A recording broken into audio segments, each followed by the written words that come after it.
उत्तर प्रदेश की most happening cities में से एक है मेरठ। इसे स्पोर्ट्स सिटी भी आप कह सकते हैं क्योंकि यहाँ पर स्पोर्ट्स से रिलेटेड जो भी सामान होते हैं उनकी कई फैक्ट्रीज हैं, यहाँ पर मैन्युफैक्चरिंग यूनिट्स हैं,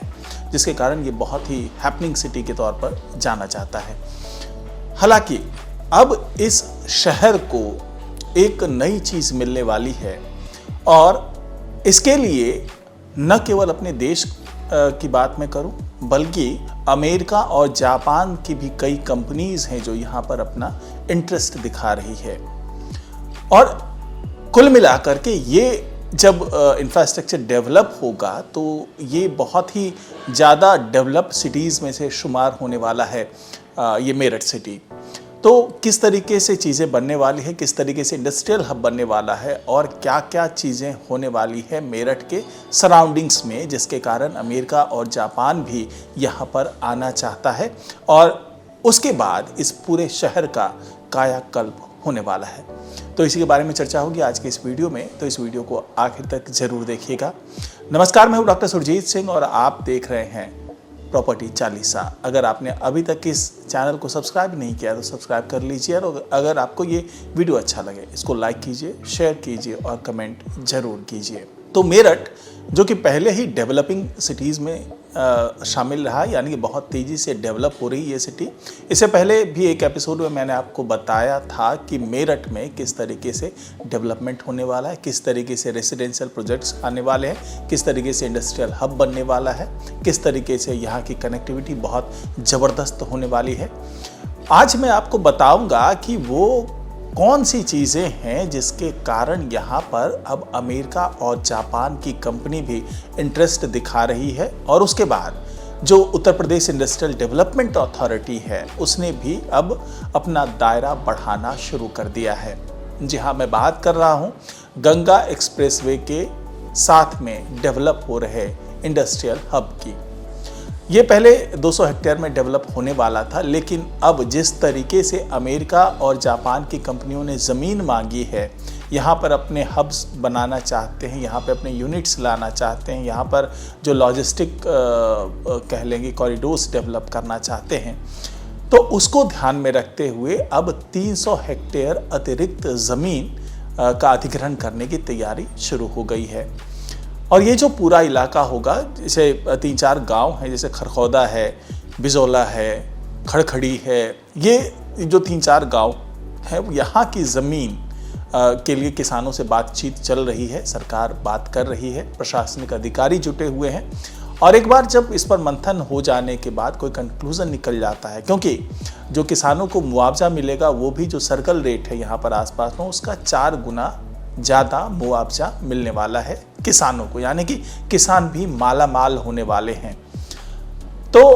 एक तरफ तो प्रशासनिक अधिकारी बात कर रहे हैं और प्रशासनिक अधिकारी जब समझौता कर लेंगे तो पूरे अधिग्रहण का जो जिम्मा है, जो जिम्मेदारी है, वो यूपी इंडस्ट्रियल डेवलपमेंट अथॉरिटी के जिम्मे होगा। वो पूरा ही डेवलप करने के बाद, अधिग्रहण करने के बाद डेवलपमेंट का काम शुरू करेगी। और इसके अलावा यहाँ पर जो इलाका होगा वो मैं आपको बता दूं ताकि आप समझ पाएँ कि वो कौन सी जगह होगी। तो जो हापुड़ हाईवे है उससे लेकर के जो गंगा एक्सप्रेसवे के बीच का जो पूरा इलाका है, हापुड़ और गंगा एक्सप्रेसवे के बीच का इलाका, तो वहाँ पर ये पूरा जो इंडस्ट्रियल कॉरिडोर है वो डेवलप हो रहा है और इस कॉरिडोर में दोनों ही तरफ बड़ी बड़ी कंपनियां, नामी कंपनियां और साथ ही इंटरनेशनल यानी कि मल्टीनेशनल कंपनीज भी यहाँ पर इंटरेस्ट दिखा रही है, आने वाली है। और ख़ास तौर से जैसा कि मैं आपको बता रहा हूँ कि अमेरिका और जापान की कुछ कंपनीज हैं जिन्होंने ख़ास तौर से इस इंडस्ट्रियल कॉरिडोर के लिए अपना इंटरेस्ट दिखाया है और उसके पीछे यहाँ की ज़बरदस्त कनेक्टिविटी और साथ ही जो फैसिलिटीज़ डेवलप कर रही है और योगी सरकार ने जिस तरीके से यहाँ पर इंटरेस्ट दिखाया है। इससे पहले मैंने आपको बताया था कि मेरठ को कैसे डेवलप करने की योजना बना रही है सरकार और साथ ही जो रेसिडेंशियल कॉम्प्लेक्सेस हैं, जो कमर्शियल कॉम्प्लेक्सेस हैं, वो भी सरकार डेवलप कर रही है, यानी कि एक बड़ा मार्केट भी मिलेगा और साथ ही यहाँ की जो कनेक्टिविटी है 2-3 तरफ से, चाहे वो हम ग्रीनफील्ड लिंक एक्सप्रेसवे की बात करें, चाहे हम गंगा एक्सप्रेसवे की बात करें, चाहे जो हापुड़ हाईवे है उसकी बात करें, मेरठ एक्सप्रेसवे की बात करें, दिल्ली मेरठ एक्सप्रेसवे है, तो इसे हर तरफ से इसको कनेक्टिविटी मिल रही है। न सिर्फ दिल्ली पहुंचना आसान होगा यहाँ से, और जो इंटरनेशनल एयरपोर्ट है वहाँ तक पहुंचना आसान होगा, साथ ही जो जेवर एयरपोर्ट है वहाँ से भी इसकी कनेक्टिविटी बहुत ज़बरदस्त हो रही है, जिसके कारण ये पूरा इलाका जो है वो ग्लोबल कनेक्टिविटी से जुड़ जाएगा। यही वजह है कि जो इंटरनेशनल कंपनीज़ हैं वो यहाँ पर दिलचस्पी दिखा रही है, और इसके कारण यहाँ पर रोजगार धंधे में बहुत तेज़ी से बढ़त होगी, और जो रोजगार करने यहाँ पर आएंगे, जो यहाँ पर नौकरी करने के लिए आएंगे, जो मजदूरी करने के लिए आएंगे, उनके लिए जो इंफ्रास्ट्रक्चर है उसको भी डेवलप करने की जिम्मेदारी मेरठ डेवलपमेंट अथॉरिटी को दी गई है। यानी कि आसपास जो रेसिडेंशियल कॉम्प्लेक्सेस, जो सोसाइटीज़ तैयार की जा रही है, उसमें जो प्राइवेट डेवलपर्स हैं वो भी अपनी भागीदारी दे रहे हैं, और वो भी ज़मीन खरीद करके वहाँ पर इस तरीके से हाई राइज जो अपार्टमेंट्स हैं वो सब तैयार करने की तैयारी चल रही है। और ओवरऑल कहें तो इस इंडस्ट्रियल कॉरिडोर के कारण, और इसके अलावा जो डेवलपमेंट हो रहा है, यहाँ जो रेसिडेंशियल कॉरिडोर्स बनने हैं, जो रेसिडेंशियल सोसाइटीज़ बननी है, जिसके लिए बहुत ही प्लानिंग चल रही है, ज़मीन का अधिग्रहण हो रहा है, उसके कारण ओवरऑल जो मेरठ है वो बहुत तेज़ी से डेवलप होने वाला है। और साथ ही जो रैपिड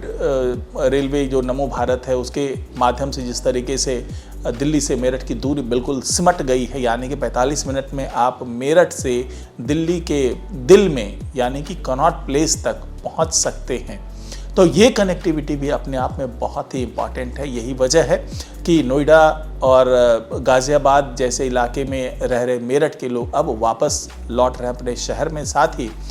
जो अफोर्ड नहीं कर पा रहे हैं नोएडा में, ग्रेटर नोएडा में या गाज़ियाबाद में, वो अब मेरठ की तरफ जा रहे हैं। लेकिन ये भी बहुत ज़्यादा दिनों तक नहीं रहने वाला है, यानी कि अफोर्डेबल रेट बहुत ज़्यादा दिनों तक मेरठ में नहीं रहने वाला है। ये रेट भी बहुत तेज़ी से ऊपर जाने वाले हैं। अगर आप आज की तारीख में यहाँ पर इन्वेस्टमेंट